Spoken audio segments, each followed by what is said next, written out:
2026 को इस देश की भूमि पर से हम नक्सलवाद को पूर्ण रूप से समाप्त करने का काम करेंगे। देश के गृह मंत्री अमित शाह ने देश के सामने ये प्रण लिया था कि मार्च 2026 तक इस देश को पूरी तरीके से नक्सलवाद मुक्त बना देंगे। उस तरफ कदम भी बढ़ाए जा रहे हैं। जो तस्वीरें आप मेरे पीछे देख रहे हैं, असल में नक्सली हैं। महाराष्ट्र में इनके लिए फैक्ट्री शुरू की गई है, काम शुरू किया गया है और इन्हें काम सिखाया जा रहा है किस तरीके से काम किस तरीके से आप एक फैक्ट्री में कर सकते हैं। यह तस्वीर महाराष्ट्र के मुख्यमंत्री देवेंद्र फडणवीस की है। आज 61 नक्सलियों ने, जिसमें लगभग 7 करोड़ के इनामी नक्सलियों के ऊपर थे, एक इनामी था जिसके ऊपर लगभग 1 करोड़ से ज्यादा का इनाम था, उसने भी प्रत्यार्पण किया, अपने हथियार सौंपे यहां पर, जिसके बाद खुद मुख्यमंत्री देवेंद्र फडणवीस ने इसकी जानकारी दी। एक बार फिर से वो तस्वीरें दिखाइएगा किस तरीके से लगातार गढ़चिरौली के इलाके में नक्सलवादी जो थे वो बहुत दिन से एक्टिव थे। 1980 के दशक से महाराष्ट्र में ये एक्टिव थे गढ़चिरौली के इलाके में, और फिर इनके कामकाज की भी पूरी गारंटी सरकार की तरफ से दी गई। इन्हें किस तरीके से पुनर्वासित किया जाएगा, कैसे घर मकान काम धाम, कैसे अपने जीवन की अपना जीवन आगे चलाएंगे, वो सारी तस्दीक करने के बाद, वो सारी सिक्योरिटी देने के बाद यहां इनका प्रत्यार्पण इनके हथियारों का करवाया गया। 61 नक्सलियों ने यहां प्रत्यार्पण किया, जो अपने आप में एक बहुत बड़ी खबर बनी है। फिलहाल अगर बताएं कि देश में लगभग 2014 के पहले से अब तक 70% नक्सलवादियों की जो घटनाएं होती थी उसमें कमी आई है। इस पूरे मामले पर महाराष्ट्र के मुख्यमंत्री देवेंद्र फडणवीस ने क्या कहा वो एक बार सुनिए आप, उसके बाद आपको इस देश में कितना नुकसान नक्सलवादियों ने पहुंचाया है वो भी दिखाएंगे। देखिए, ऐसा है कि जो हमारी बातचीत उनसे चल रही थी उस समय मुझे हमारे सारे वरिष्ठ अधिकारियों ने कहा कि वो ये चाहते हैं कि महाराष्ट्र में आके आपके सामने वो इस प्रकार से सरेंडर करे। तो मैंने उनको कहा कि आप उनको हाँ कहिए, अगर आवश्यकता पड़ी तो मैं जंगल भी आने को तैयार हूँ, क्योंकि इतना बड़ा केडर अगर आत्मसमर्पण करता है तो ये बड़ी बात है। लेकिन हमारे पुलिस ने उनको गढ़चिरौली में लाकर यहाँ पर उनका आत्मसमर्पण। गृहमंत्री अमित शाह ने जो प्रण लिया था मार्च 2026 तक देश को नक्सल मुक्त बनाने का, उसकी तरफ एक बहुत बड़ा कदम बढ़ाया गया। मतलब कहिए कि मील का पत्थर। महाराष्ट्र का जो सबसे बड़ा नक्सली था उसने अपने हथियार सरेंडर कर दिए हैं, उसने अपने हथियार सौंप दिए सरकार को। पश्चिम बंगाल के नक्सलवादी आंदोलन ने भारत के अन्य हिस्सों में ऐसे आंदोलनों को जन्म दिया था जो बिहार, मध्य प्रदेश, उड़ीसा, आंध्र प्रदेश और महाराष्ट्र में भी एक्टिव हुए थे। हालांकि कुछ राज्यों में इसकी मौजूदगी महसूस की गई थी, लेकिन गढ़चिरौली इसका गढ़ रहा था। रेड कॉरिडोर इसे कहा जाता था, रेड कॉरिडोर में यह आता था और इसकी सीमाएं मध्य प्रदेश और आंध्र प्रदेश से भी लगती थी।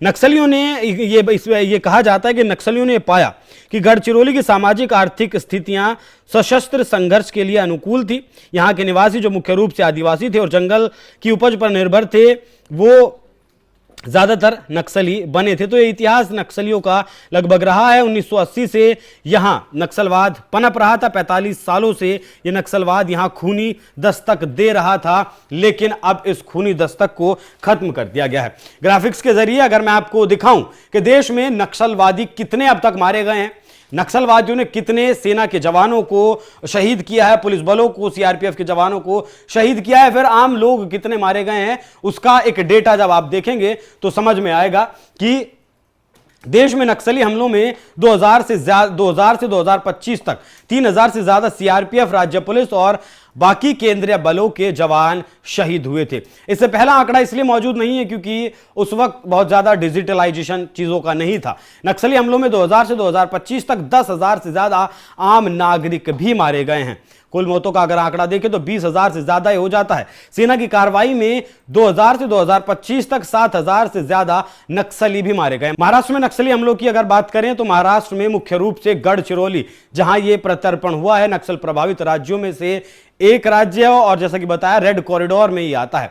यहां 2000 से 2025 तक 500 से ज्यादा लोग मारे गए, जिनमें 150 से ज्यादा सुरक्षा बल, 200 से ज्यादा नागरिक और 150 से ज्यादा नक्सली शामिल थे। प्रमुख घटनाओं के तौर पर अगर देखें तो 2009 में लाहेरी पुलिस स्टेशन पर हमला हुआ, 17 पुलिसकर्मी उसमें मारे गए।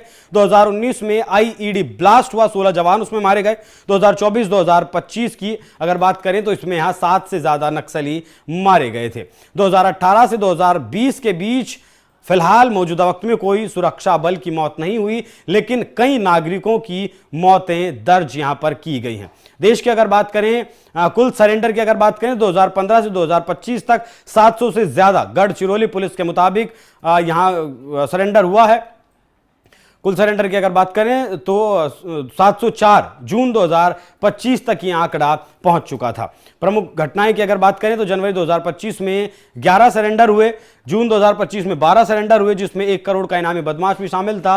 अक्टूबर 2025 में 61, अभी जिस घटना की हम जिक्र कर रहे थे, भूपति जो है वो इनका सबसे बड़ा नक्सली था, उसके सहित 54 हथियार भी इन्होंने अपने सरेंडर किए हैं। और जिसने हथियार सरेंडर किए हैं उसकी तरफ उसे सरकार की तरफ से प्रमाण पत्र भी दिया गया। कुल सरेंडर की अगर बात करें तो 2015 से 2025 तक 10,000 से ज्यादा सरेंडर हुए हैं। 2024 में यह आंकड़ा 881 का था, जो 2025 तक आते आते 10,000 को पार कर गया है। पूरे देश की अगर बात करें नक्सली सरेंडर की, अक्टूबर 2025 में लगभग 900 से ज्यादा लोगों ने सरेंडर किया।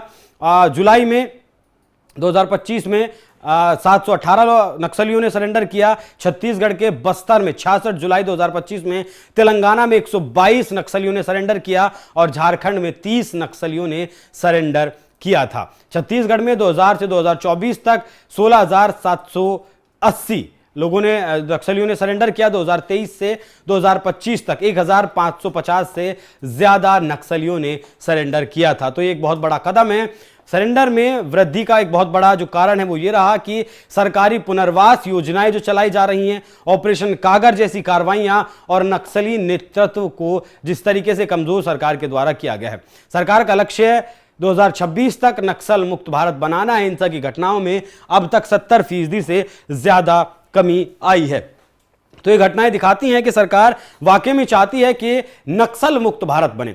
हालांकि इससे पहले लगभग 3 दशक तक कांग्रेस पार्टी की इस देश में सरकार रही, उनकी तरफ से इन पर कोई कार्रवाई लगाने की बहुत ज्यादा कोशिश नहीं की गई। हालांकि कोशिशें लगातार सरकारों की तरफ से जारी रही, लेकिन सरकारों की कहीं ना कहीं जो कहते हैं मनोबल की बात करें या फिर हार्डकोर डिसीजन लेने की अगर बात करें कि हार्डकोर डिसीजन जब आप लेंगे तभी आप उसका कोई फल आपको मिल सकता है। तो आपके सामने आंकड़े रखे, देश में कितने नक्सलियों ने सरेंडर किया, महाराष्ट्र में कितने नक्सलियों ने सरेंडर किया। बाकी जाते जाते सुनिए इस पर छत्तीसगढ़ के उप मुख्यमंत्री ने क्या कुछ कहा।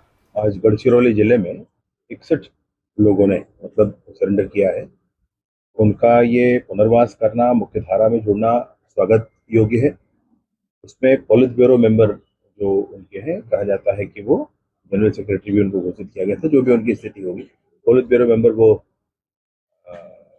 वेणुगोपाल के साथ 60 अन्य थी। उसमें भी 21 जो ऑटोमेटेड वेपन है और 56 फुल वेपन के साथ एक बड़ी संख्या में लोगों ने पुनर्वास किया है, मुख्य धारा में जुड़े हैं। ये स्वागत योग्य है और पूरे ही नक्सल उन्मूलन के इस लक्ष्य को लेकर के जो काम सरकारें कर रही हैं, माननीय केंद्रीय गृह मंत्री जी अमित शाह जी के और हमारे सभी राज्यों के मुख्यमंत्री भी इस दिशा में काम कर रहे हैं। उस दिशा में आप देखेंगे तो ये मील का पत्थर है, ये बहुत बड़ी सफलता है। पोलित ब्यूरो मेंबर अभी कुल मिलाकर 4 हैं, उसमें से एक ने आज मुख्य धारा में आना स्वीकारा है। सुजाता तेलंगाना की हैं, वो तेलंगाना गई। बड़े नक्सली कैडर वाले जो हैं वो सब बाहर के हैं, वो इसीलिए ऐसा करते हैं।